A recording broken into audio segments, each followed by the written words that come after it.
Bangladesh cricket আবারও নিজের চেনা ছায়াতেই ফিরল। মাঠের খেলায় নয়, বরং বোর্ড রুমের তীব্র সংঘাতে। কিছুদিনের টান টান নাটকের পর আপাতভাবে শান্ত হয়েছে বাংলাদেশ ক্রিকেট বোর্ড এবং ক্রিকেটারদের মুখোমুখি অবস্থান। বোর্ড পরিচালক নাজমুল ইসলামের বিতর্কিত মন্তব্যকে কেন্দ্র করে পদ্মাপাড়ের ক্রিকেটাররা যে সর্বাত্মক ক্রিকেট বয়কটের ডাক দিয়েছিলেন তা শুক্রবার প্রত্যাহার করা হয়েছে।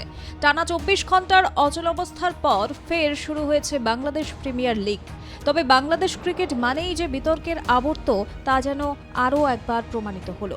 বয়কট প্রত্যাহারের কিছুক্ষণের মধ্যেই বাংলাদেশ প্লেয়ার্স অ্যাসোসিয়েশনের প্রধান মোহাম্মদ মিঠুন বিস্ফোরক অভিযোগ এনে জানান, বোর্ডের বিরুদ্ধে ক্রিকেটারদের স্বার্থে কথা বলার অপরাধে তাকে খুনের হুমকি পর্যন্ত পেতে হয়েছে।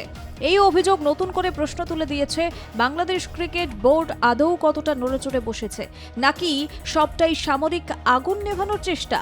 এই বিতর্কের সূত্রপাত হয় নাজমুল ইসলামের একটি মন্তব্য থেকে, যেখানে তিনি বাংলাদেশের প্রাক্তন অধিনায়ক তামিম ইকবালকে ভারতের দালাল বলে কটাক্ষ করেন। এই মন্তব্য মুহূর্তের মধ্যে তীব্র প্রতিক্রিয়া সৃষ্টি করে বাংলাদেশ ক্রিকেট মহলে। অনেকেই ভেবেছিলেন সেখানেই বিষয়টির ইতি ঘটবে, কিন্তু বাস্তবে তা হয়নি। এরপর মুস্তাফিজুর রহমান সংক্রান্ত মন্তব্য এবং আসন্ন টি-20 বিশ্বকাপ খেলতে বাংলাদেশ দল আদৌ ভারতে যাবে কিনা সেই অনিশ্চয়তা নিয়ে বিতর্ক আরও ঘনীভূত হয়। আন্তর্জাতিক ক্রিকেটে অংশ না নিলে যে বাংলাদেশ ক্রিকেটকে বড়সড় আর্থিক ক্ষতির মুখে পড়তে হবে সেই আশঙ্কাও সামনে আসছে। এই প্রেক্ষাপটে নাজমুল ইসলাম যখন বলেন, বোর্ড কোটি কোটি টাকা খরচ করলেও ক্রিকেটারদের কাছ থেকে বিশ্বমঞ্চে উল্লেখযোগ্য সাফল্য পায়নি, এত ব্যর্থতার পর ক্রিকেটাররা কোন মুখে ক্ষতিপূরণ চাইছেন? এই মন্তব্য ক্রিকেটারদের আত্মসম্মানে আঘাত করে এবং ক্ষোভ উগরে দেয় গোটা ক্রিকেট মহলে। এরপরই মোহাম্মদ মিঠুনের নেতৃত্বাধীন বাংলাদেশ প্লেয়ার্স অ্যাসোসিয়েশন করা অবস্থান নেয়। সাফ জানিয়ে দেওয়া হয়, নাজমুল ইসলাম পদত্যাগ না করলে অথবা তাকে বহিষ্কার করা না হলে ক্রিকেটাররা কোনো ধরনের প্রতিযোগিতায় অংশ নেবেন না। সেই হুমকি যে ফাঁকা নয় তা প্রমাণ করতে ক্রিকেটাররা বিপিএল এর ম্যাচ খেলতে নামেননি। ফলে বাধ্য হয়ে বিসিবি আংশিক হলেও শাস্তিমূলক ব্যবস্থা নিতে বাধ্য হয়। অনেক দর্শকের সাথে কথা হয়েছে, অনেক সময় আমরা খারাপ খেললে বলে যে ভাই আপনারা ভালো খেলছেন না, আমাদের টাকাই তো আপনারা চলেন, যে আমরা টাকা দিই বলে তো আপনারা মাঠে খেলছেন। জিনিসটা আসলে এরকম না। আমরা যে টাকাটা আর্ন করি ম্যাক্সিমাম আইসিসি এবং স্পন্সর থেকে টাকাটা কিন্তু আসে, এবং আজকে যে ক্রিকেট বোর্ডের যে টাকাগুলো আছে, আমার কাছে মনে হয় যারা ন্যাশনাল টিমে ফার্স্ট থেকে এখন পর্যন্ত যারা রিপ্রেজেন্ট করছে, বাংলাদেশের একটা জার্সি পরে খেলেছে, তাদেরও এখানে সেটার একটা অংশ আছে, আমার কাছে এটা মনে হয়। কারণ প্রত্যেকটা মানুষের কষ্টের বিনিময়ে কিন্তু আজকের যে ক্রিকেট বোর্ডের যে টাকা আছে, প্রত্যেকটা মানুষের হক আছে, এবং মাঠে খেলা হচ্ছে বলেই কিন্তু আজকে আমাদের একটা ভালো জায়গায় আমরা ক্রিকেট বোর্ড আছি। তো মাঠে যদি খেলাই না হয় তাহলে কিন্তু স্পন্সরও আসবে না, বা আইসিসি থেকেও যে রেভিনিউটা পাওয়া হয় সেটাও পাওয়া হবে না। বাট আমার কাছে মনে হয় যে আমাদের এটা শুধু ব্যক্তিগত না, এটা প্রত্যেকটা ক্রিকেট ক্রীড়াঙ্গনের জন্য এটা একটা লজ্জাজনক। আর আমার কাছে মনে হয় যে উনি যে মন্তব্যটা করেছেন, আমি জানি না উনি কিভাবে করেছেন, বুঝে করেছেন না না বুঝে করেছেন, আমার কাছে এটার কোনো ব্যাখ্যা নাই, তিনি এটা ভালো জানেন। আর আমার কাছে মনে হয় যে তার যে পজিশনের থেকে এরকম মন্তব্য করাটা আসলে ঠিক না। ক্রিকেট অঙ্গন না, যে কোনো জায়গায় কিন্তু একটা দায়িত্ব অবস্থায় থাকে এরকম মন্তব্য করা উচিত না। আর আমরা ক্রিকেটাররা যারা আছি, আমরা সবসময় চেষ্টা করি ভালো ক্রিকেট খেলার জন্য, মাঠে ভালো পারফরমেন্স করার জন্য।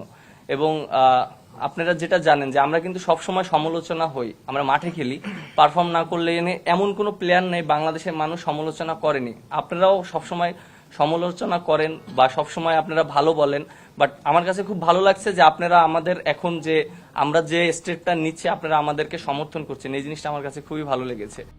নাজমুল ইসলামকে বোর্ড পরিচালক পদ থেকে সরানো না হলেও তাকে ফাইন্যান্স কমিটি থেকে অপসারণ করা হয়।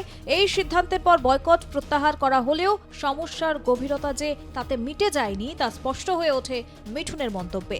বয়কট তোলার পরই মিঠুন জানিয়ে দেন যে ক্রিকেটারদের স্বার্থ রক্ষা করতে গিয়ে তাকে প্রাণনাশের হুমকি দেওয়া হয়েছে।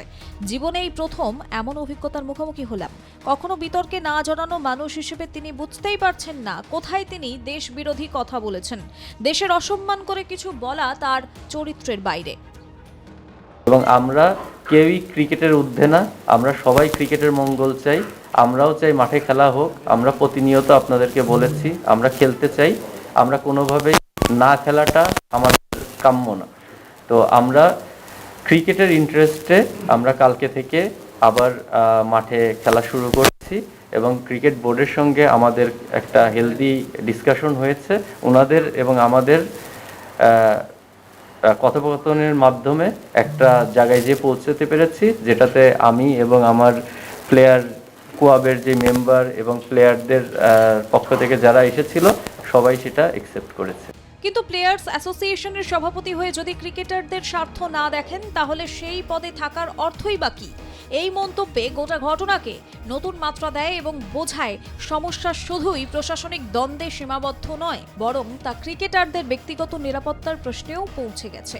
বিসিবির ডিরেক্টর ইফতেখার বিষয়টি গুরুত্ব দেওয়ার আশ্বাস দিয়েছেন এবং তার মন্তব্য অনুযায়ী বোর্ডের নিজস্ব নিরাপত্তা বিভাগ রয়েছে এবং মিঠুনের অভিযোগ শোনার পরই সেই বিভাগকে বিষয়টি খতিয়ে দেখতে বলা হয়েছে। বিসিবি নাকি পুরো ঘটনাটিকে যথেষ্ট গুরুত্ব সহকারে দেখছে, কিন্তু সমালোচকদের একাংশের মতে এই আশ্বাস যথেষ্ট নয়, কারণ বারবার বিতর্ক জড়িয়ে পড়া বোর্ড পরিচালকদের মন্তব্যই ক্রিকেটারদের মধ্যে অনাস্থা এবং ক্ষোভ বাড়াচ্ছে। আপাতত বয়কট প্রত্যাহার হলেও এই সংঘাত যে বাংলাদেশ ক্রিকেটের ভিতরে গভীর ফাটল তৈরি করেছে তা আর অস্বীকার করার উপায় নেই। প্রশ্ন থেকেই যায়, এবার কি সত্যিই শিক্ষা নেবে বিসিবি, নাকি কিছুদিন পর আবারও নতুন কোনো বিতর্কে জড়াবে পদ্মাপাড়ের ক্রিকেট? ব্যুরো রিপোর্ট, আর প্লাস নিউজ।